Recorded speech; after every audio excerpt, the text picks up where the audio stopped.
आप सभी को जय मसीह की। आज हम ऐसे समय में हैं जो एक दिव्य अनुभवों से भरा हुआ है।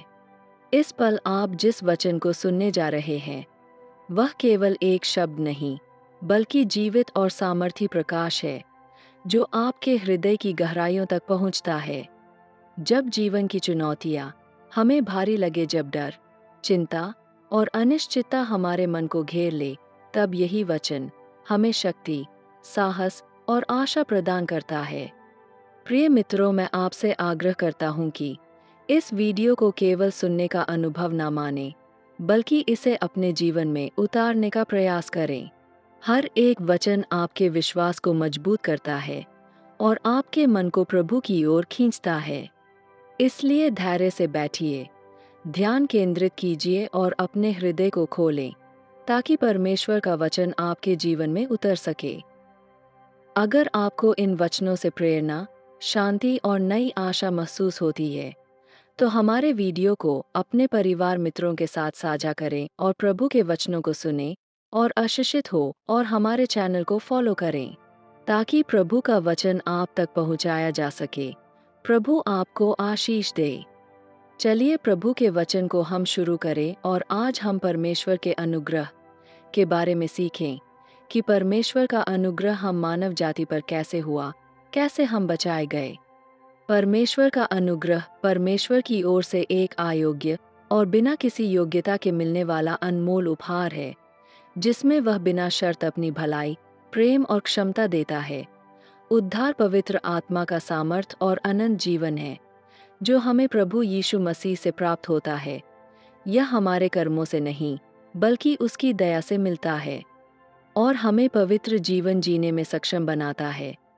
क्या आपको अनुग्रह का अर्थ समझना चुनौतीपूर्ण लगता है? अनुग्रह की परिभाषा को परमेश्वर की हमारे प्रति अयोग्य कृपा के रूप में दोहराना आसान है। ईश्वर के अनुग्रह का वास्तविक अनुभव करने का क्या अर्थ है? परमेश्वर की कृपा में हमारे जीवन के हर क्षेत्र में हमें बचाने और रूपांतरित करने की शक्ति है। हम इसे परमेश्वर के वचन से सीखें। यूहन्ना रचित सुसमाचार 1 अध्याय 16 वचन, क्योंकि उसकी परिपूर्णता से हम सबने अनुग्रह पर अनुग्रह प्राप्त किया है। प्रिय मित्रों, वचन हमें सिखाना चाहता है कि हम खुद के द्वारा नहीं परंतु परमेश्वर के कारण ही और उसी की परिपूर्णता में हम परमेश्वर के अनुग्रह को प्राप्त करते हैं। क्योंकि परमेश्वर परिपूर्ण है और उसमें किसी भी प्रकार की कमी नहीं पाई जाती है, वह हमें अनुग्रह देने में सक्षम है। बाइबल की दूसरी आयत इफिसियों की पत्री 2 अध्याय 8 लिखा है, क्योंकि विश्वास के द्वारा अनुग्रह ही से तुम्हारा उद्धार हुआ है, और यह तुम्हारी ओर से नहीं है, यह परमेश्वर का वरदान है, कर्मों का परिणाम नहीं, ताकि कोई घमंड कर सके। प्रिय मित्रों, हमें बाइबल यह सिखाना चाहती है कि हमारा उद्धार केवल प्रभु यीशु मसीह के द्वारा हुआ है, और जब हम प्रभु यीशु मसीह पर विश्वास करते हैं, परमेश्वर हम पर अनुग्रह करते हैं। वह हमें सारे पापों से छुटकारा देते हैं और शैतान के द्वारा हमारे जीवन को बांधे गए सारे जंजीरों को प्रभु यीशु मसीह अपने लहू से तोड़ डालते हैं और हमें आज़ाद करते हैं और हमें सुरक्षित करते हैं।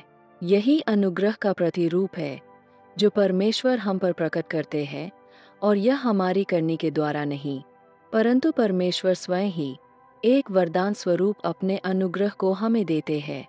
जब आप परमेश्वर द्वारा ठहराए गए अनुग्रह पर विश्वास करते हैं, अर्थात प्रभु यीशु मसीह पर, आप छुटकारे को प्राप्त करते हैं। यह अनुग्रह है जो हमें परमेश्वर से मिलता है। अगर आज आप परमेश्वर प्रभु यीशु मसीह और उसके अनुग्रह पर विश्वास करते हैं, परमेश्वर आपकी हर परिस्थितियों को बदलने जा रहा है। प्रभु आपके आंसुओं को पोंछने जा रहा है। आपके जीवन के निराशाओं को वे आशा में बदलने जा रहे हैं। आपके फ्यूचर के लिए परमेश्वर द्वार खोलने जा रहे हैं। प्रभु आपके हर कामों को सफल बनाने जा रहे हैं। बिगड़ी स्थितियों को प्रभु सुधारने जा रहे हैं। आमीन। प्रियो, अनुग्रह ही परमेश्वर का प्रेम है जिसे परमेश्वर ने हमें दिया है कि हम योग्य बन जाए। तीसरा, पवित्र शास्त्र हमें यह सिखाता है। रोमियो 3 अध्याय पद संख्या 23 तथा 24 लिखा है, क्योंकि सबने पाप किया है और परमेश्वर की महिमा से रहित है, और सब उसके अनुग्रह से उस छुटकारे के द्वारा जो मसीह यीशु में है, सेंत मेंत और धार्मी ठहराए जाते हैं। प्रियो, जब मनुष्य का जीवन इस संसार के पापमय जीवन में बंधा हुआ था, अर्थात नाना प्रकार के पाप, बुराई, लड़ाई, झगड़ा, ईर्ष्या, कपट, डाह करना इत्यादि अनेक प्रकार के पाप करने के कारण मानव जाति परमेश्वर के अनुग्रह से वंचित हो गए थे। इस कारण परमेश्वर ने अपने पुत्र प्रभु यीशु मसीह को इस पृथ्वी पर बलिदान होने के लिए भेजा कि मानव जाति सारे पापों से छुटकारा व अनुग्रह पाए और पवित्र जीवन जिए। चौथा पवित्र शास्त्र हमें बताता है, इफिसियों 1 अध्याय पद संख्या 7, हमको उसमें उसके लहू के द्वारा छुटकारा अर्थात पापों की क्षमा उसके अनुग्रह के धन के अनुसार मिला है। पवित्र शास्त्र यह स्पष्ट करता है कि हम पापों से क्षमा प्रभु यीशु मसीह के लहू के द्वारा पाते हैं, और यीशु का लहू आज भी हमारे लिए जीवित और प्रबल है, जो हमें सारे पापों से आज़ादी और अनुग्रह देता है। परमेश्वर का अनुग्रह हमारे पाप की कमजोरी को दूर करके हमें पवित्र जीवन में मजबूत बनाता है और हर परिस्थिति में सामना करने की शक्ति देता है। प्रभु यीशु मसीह ही हमारे लिए एक उद्धार का साधन है, जिनके द्वारा हम पापों से छुटकारा पाते हैं और धार्मिक ठहराए जाते हैं। क्या आपको लगता है कि आपका जीवन भी पाप व अंधकार में फंसा है? आज आप प्रभु यीशु पर विश्वास करें। घोषणा करें, प्रभु यीशु ने आपको सारे पापों से आजाद किया है और मृत्यु की सारी बंधन को तोड़ डाला है। प्रभु आपको तुरंत छुटकारा देंगे। पांचवा पवित्र शास्त्र कहता है, यूहन्ना रचित सुसमाचार 3 अध्याय पद संख्या 16, क्योंकि परमेश्वर ने जगत से ऐसा प्रेम रखा कि उसने अपना एकलौता पुत्र दे दिया, ताकि जो कोई उस पर विश्वास करे वह नाश न हो परंतु अनंत जीवन पाए। जब हम प्रभु यीशु पर विश्वास करते हैं कि उसने हमारे पापों के लिए खुद को क्रूस पर बलिदान कर दिया, हम उसी समय अनंत जीवन के अधिकारी हो जाते हैं और पाप से हम छुटकारे को प्राप्त करते हैं। छठवां पवित्र शास्त्र कहता है, पहला कुरिन्थियों 1 अध्याय पद संख्या 18 लिखा है, क्रूस की कथा नाश होने वालों के लिए मूर्खता है, परंतु हम उद्धार पाने वालों के लिए परमेश्वर की सामर्थ्य है।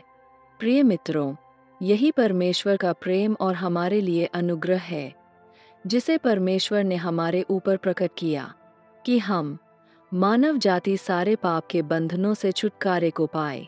यीशु हमें अनुग्रह देते हैं और हमें पापों से आजाद करते हैं। आज यदि आप विश्वास करते हैं, क्रूस में बलिदान हुए प्रभु यीशु मसीह पर आप और आपका घराना पाप के बंधनों से छुटकारा पाता है, यही परमेश्वर का अनुग्रह है। प्रभु इस सामर्थी वचन के द्वारा आप सभी को आशीषित करें। आमीन। क्या अपने प्रभु यीशु पर विश्वास करके नया जीवन को पाया है, अनुग्रह पाया है? हमें कमेंट में जरूर बताएं और हमें फॉलो करें। God bless you.